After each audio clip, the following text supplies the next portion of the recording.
व्हिडिओच्या सुरुवातीलाच मी तुम्हाला सांगितलं की एक गोष्ट मी तुम्हाला व्हिडिओच्या शेवटी सांगेन, तर ती गोष्ट ही आहे। नमस्कार, शुभ सकाळ। आजच्या एका नवीन ब्लॉग मध्ये मी प्राजक्ता तुमच्या सगळ्यांचं खूप मनापासून स्वागत करते। तर आजच्या ब्लॉगची सुरुवात किचन पासून नाही, इथून होते।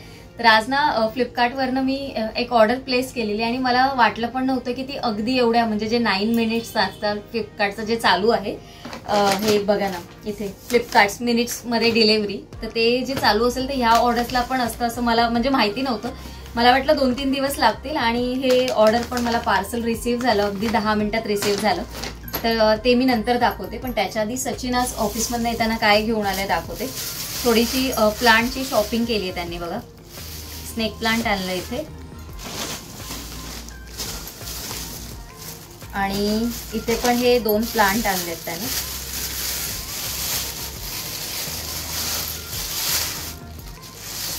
हे बघा, तर हे मला आता 2 दिवस मी असेच ठेवणार आहे, म्हणजे थोडेसे ट्रान्सफर लगेच नाही करणार। कुठलंही प्लांट आणलं तर म्हणजे मी तरी असंच करते, थोडं 1-2 दिवस ते माझ्या म्हणजे आपल्या घराच्या आवारामध्ये थोडंसं सेट झालं की मग मी त्याला ट्रान्सफर करते आणि मग दुसऱ्या कुंडीमध्ये वगैरे लावतो। मला असं वाटतं की ना प्लांट इनडोर किंवा आउटडोर असं काही नसतं। काही झाडांना ऊन सावली असं जे काय असतं कमी अधिक प्रमाणात लागत असतं, काही झाडांना पाणी पण तसंच पाण्याचं आहे कमी जास्त असं प्रमाणात लागत असतं, कारण प्लांटच असतात असं मला वाटतं। तुमचं काय याबाबत मत आहे मला नक्की कमेंट करून सांगा। तर हे जे आणलेलं आहे ते आता मी इथे ग्रिलमध्ये इथेच ठेवते, कारण ऑलरेडी ओली पण खूप आहेत, म्हणजे पाणी ऑलरेडी येतं, याला काय आता पाणी वगैरे घालायची 2-3 दिवस गरज नाही। मी 2-3 दिवस काही पाणी वगैरे यूज नाही करणार आहे, फक्त याच्यासाठी ज्या माझ्याकडे 2-3 जुन्या कुंड्या आहेत त्यातली कुठली बसेल ते मी बघून मग ह्याला ट्रान्सफर करून घेते। आणि जे माझ्याकडे मी जे पॉट मिक्स वापरायची ना ते संपलेलं, तर ते मी ऑर्डर केलेलं, ते दाखवते मी तुम्हाला कुठलं आहे ते। फ्लिपकार्ट वरती ऑफर होती, अमेझॉन वर तेवढी ऑर्डर म्हणजे ऑफर नव्हती।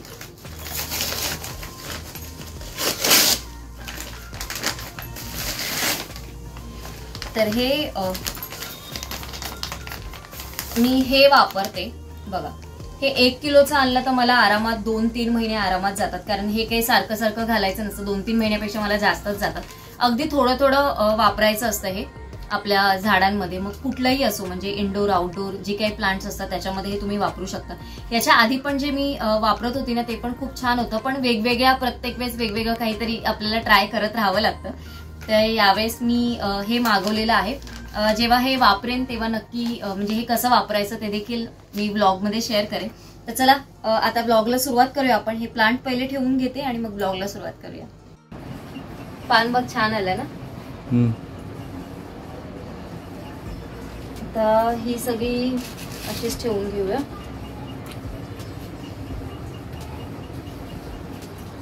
ऍक्च्युली तो बाजूचा जो ड्रम आहे ना तो आता रिकामी करायचा आहे मला, पण एखाद्या सुट्टीमध्ये निवांत मी रिकामी करेन तो, आणि मग तिथे काहीतरी अजून थोडीशी जागा म्हणजे होते, मग ती झाडं वगैरे लावता येते। पण ही जी झाडं आहे ना ती फ्रंट गॅलरीमध्ये म्हणजे तिकडच्या ग्रिलमध्ये ठेवायची आहेत मला।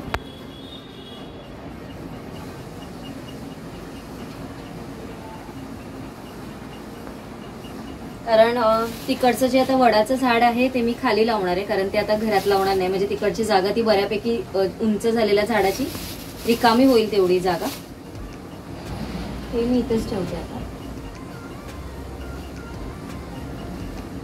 चला आता दिवा लावून घ्यायचा आहे मला आता पहिला।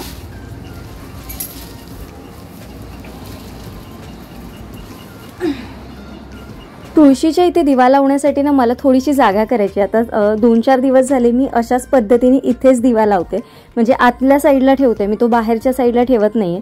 आणि किंवा मग तुळशी वृंदावन आहे त्याची हाईट थोडीशी मला उंच करावी लागेल, म्हणजे तो अगदी तुळशीच्या जवळ येईल, किंवा मग त्याच्या बाजूला काहीतरी थोडंसं मला उंच टेबल वगैरे ठेवावं लागेल। आणि मग त्याच्यावरती ठेवावं लागेल. फ्लिपकार्टवरनं मगाशी मी एक गोष्ट तुम्हाला दाखवली. दुसरी गोष्ट ही होती की मी एक ऑइलची पिशवी मागवलेली आणि ऑइलच्या पिशवीसाठी थोडेसे पैसे कमी पडत होते, म्हणजे त्यांची मिनिमम ऑर्डरसाठी. तर एक बिस्किटचं पॅकेट मागवलं जे ऑफरमध्ये होतं. 35 रुपीजचं बिस्किट होतं, ते 17 रुपयाला मला मिळालं. त्याच्यामुळे मग हे घेतलं. आणि या बॅग अशा ज्या पेपर बॅग येतात ना, मला साठवायला खूप आवडतात. त्या मी कधीच म्हणजे इथे तिथे फेकत नाही, त्या व्यवस्थित घडी करून मी छान ठिकाणी ठेवून देते.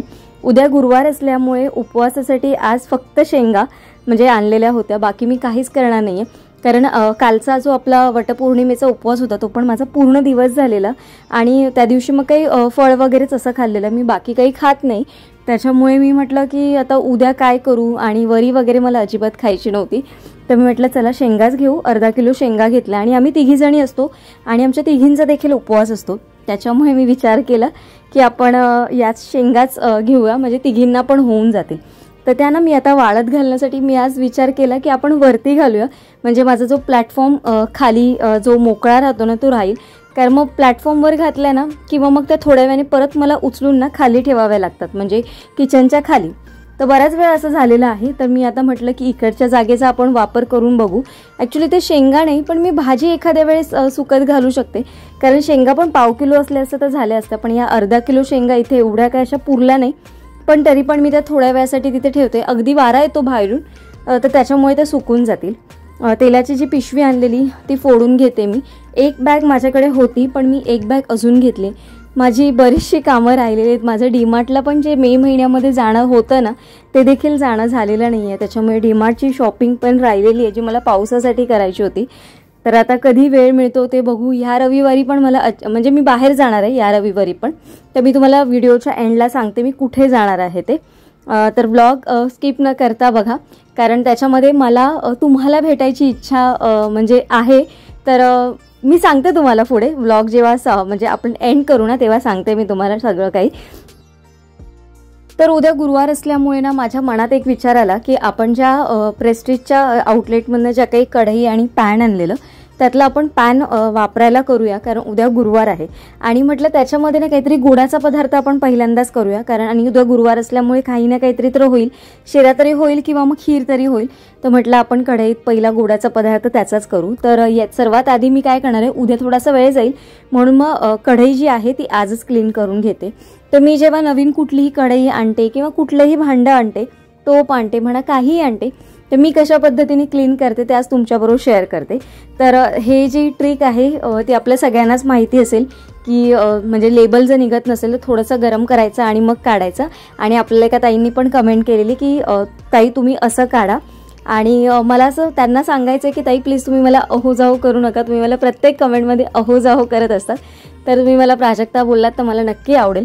तर नेक्स्ट कमेंटमध्ये तुम्ही मला अरे तुरे कराल अशी मी आशा करते, एका मैत्रिणीसारखं हक्काने. तर बघा ही मी थोडीशी गरम केली आणि ॲक्च्युली लेबल याचं काही खूप जास्त चिकटलेलं नव्हतं, त्याच्यामुळे काही एवढा काही म्हणजे त्रास झाला नाही निघालं ते थोडंसं जिथे राहिलेलं तिथे मी परत वरती काढून घेतलं. आणि आता हे जे आहे ना तिथे दोन्ही साईडला पण मी बघून घेतलं तर एका साईडला त्याचं स्टिकर होतं, दुसऱ्या साईडला काही स्टिकर नव्हतं, तर ते पण व्यवस्थित निघालं. आणि आता ही काही खूप जास्त गरम झालेली नाही आहे, थंडच आहे. तर आता मी ही गॅसवरनं उतरवून घेते आणि ही स्वच्छ धुवून घेते. तर धुताना पण मी काय करते, स्क्रब जिथून असतो तिथून नाही वापरत, म्हणजे मी कुठल्याच भांड्यासाठी स्क्रब जास्त वापरत नाही. म्हणजे जे असं आपलं हे सॉफ्टवाला ब्रश म्हणजे काथा असतो ना तोच मी जास्त करून वापरते. आणि हिचं तर पहिलंच वॉश होतं त्याच्यामुळे आणि ती काही खराब पण जास्त झालेली नव्हती, फक्त वरचं काही थोडंसं पावडरसारखं वगैरे कोटिंग असेल ते निघून जाण्यासाठी मी ही व्यवस्थित स्वच्छ पाण्याने म्हणजे साबणाने व्यवस्थित धुवून घेते बघा. आणि ॲक्च्युली याचे हँडल ना खूप छान आहेत, म्हणजे मला आत्ता जेव्हा मी पूर्णपणे व्यवस्थित तिला हाताळते ना तेव्हा मला असं वाटतं की हँडल खूप छान आहे. पूर्ण याचा रिव्ह्यू मी तुम्हाला जेव्हा याच्यामध्ये पदार्थ बनवेन ना तेव्हा तुमच्याबरोबर शेअर करेन. आता मी याच्यामध्ये ना पाणी पूर्णपणे वरपर्यंत भरून घेतलं आहे बघा. आणि आता आपण ना हे गॅसवर ठेवून द्यायचं आहे. म्हणजे गॅसवर ठेवताना गॅसची आच आहे ना अगदी मी कमी ठेवणार आहे, म्हणजे अगदी बारीक गॅसवर मी हे पाणी पूर्णपणे गरम उकळून घेणार आहे. आणि मी बऱ्याच वेळ असं करते, जेव्हा कधी पण मी नवीन भांडं आणते तेव्हा ते स्वच्छ असं धुवून घेते आणि मग त्याच्यामध्ये ना एकदा पाणी मी उकळून म्हणजे ते वॉश करून घेते परत एकदा. म्हणजे याने काय होतं, पदार्थ म्हणजे बनवायला खूप सोपं पडतो म्हणजे माझी ही पद्धत आहे. तुम्हाला कशी वाटली मला नक्की कमेंट करून सांगा, की काही अजून चेंजेस असतील करायचे तर ते देखील मला नक्की सांगा. पनीर फ्रीजमध्ये ठेवायचं होतं, पण मी जे रोज तुम्हाला म्हटलेलं की रोज त्याचं पाणी चेंज करायचं मात्र आपण, तर काल जे आपण चेंज केलेलं त्याच्यानंतर म्हटलं चला आज करून घेऊ. आणि मी रोज संध्याकाळचं करते, सकाळचं करत नाही, ज्या वेळेस मी पनीर स्टोअर करते तेव्हा. तर व्हिडिओच्या सुरुवातीलाच मी तुम्हाला सांगितलेलं की एक गोष्ट मी तुम्हाला व्हिडिओच्या शेवटी सांगेन. तर ती गोष्ट ही आहे की मी रविवारी चालली, म्हणजे या 15 तारखेला मी पालघरला चालली. तर आपल्या बऱ्याचशा मैत्रिणी मला नेहमी कमेंट असं करतात, म्हणजे मी कुठेतरी ट्रॅव्हल व्लॉग वगैरे जर शेअर केला तर त्यांचं असं म्हणणं असतं की प्राजक्ता तू इथे गेलेलीस तर आम्हाला आधी का नाही सांगितलंस, आम्ही तुला भेटायला आलो असतो. तर आज आहे बुधवार, गुरुवार, म्हणजे हा व्हिडिओ तुमच्याकडे गुरुवारी येईल. तर गुरुवार, शुक्रवार, शनिवार आणि रविवार म्हणजे 3 दिवस मी आधी तुम्हाला सांगते की मी रविवारी पालघरला जाणार आहे. सकाळीच जाणार आहे. जर तुम्हाला कोणाला भेटायचं असेल किंवा तुम्हाला माझ्याबरोबर गप्पा मारायच्या असतील किंवा असं काही असेल तर तुम्ही मला नक्की कॉन्टॅक्ट करू शकता. त्याच्यासाठी तुम्ही मला आपल्या इन्स्टा पेजवर मला DM करून ठेवा, मी तिथे तुम्हाला कॉन्टॅक्ट करेन. मग कुठे भेटायचं किंवा तुम्हाला काही कॉन्टॅक्टवर कसा कॉन्टॅक्ट करता येईल त्याच्यासाठी सगळे डिटेल मी तुम्हाला इन्स्टावर सांगेल. कारण मागे पण 1-2 कमेंट अशा होत्या की काही ताई आपल्या पालघरला राहतात आणि त्या स्पेसिफिकली तिथून मला इथपर्यंत पण भेटायला आलेल्या, ज्या मला बोरोलीला भेटलेल्या. काही जणी, एक जण मला बोरोलीला भेटलेली, एक जण मला अंधेरीला भेटलेल्या. तर आणि एक मला कमेंट अशी होती की ताई परत तू पालघरला जेव्हा येशील तेव्हा मला भेट, कारण त्यांनी मला दादर स्टेशनला बघितलेलं आणि मी तेव्हा ट्रेन पकडलेली होती. तर तुम्हाला जर भेटायचं असेल तर आपण नक्की भेटू. आणि फक्त मला इन्स्टावर कमेंट करा. जर तुम्हाला इन्स्टावर कमेंट करणं शक्य नसेल तर आपल्या या व्हिडिओ खाली तुम्ही कमेंट करा, मी नक्की तिथे आन्सर करेन की कशा पद्धतीने आपण भेटू शकेल. आणि तिकडचा छान असा व्लॉग मी येणाऱ्या 2-3 दिवसात शेअर करण्याचा प्रयत्न करेन. तर चला आजचा व्हिडिओ याच नोटवर मी एंड करते, कारण 2-3 दिवस थोडीशी गडबड झालेली आणि काल तर पूर्ण दिवसाचा उपवास होता, म्हणून आज उपवास म्हणजे सकाळी सोडायचा होता. त्याच्यामुळे थोडंसं सकाळी पण लवकर टिफिनला आवरून गेलेली मी. आणि आता म्हटलं व्यवस्थित पूर्ण जेवण वगैरे करायचं होतं, त्याच्यामुळे खूप जास्त असं काही मी शूट केलं नाही. आजचा व्लॉग मी इथेच एंड करते. आशा करते तुम्हाला आवडला असेल. थोडा जरी आवडला असेल तर लाईक, शेअर, चॅनलला सबस्क्राईब करायला विसरू नका. उद्या एका छानशा व्लॉगमध्ये भेटते. तोपर्यंत सगळ्यांना Shri Swami Samarth. Bye bye and take care.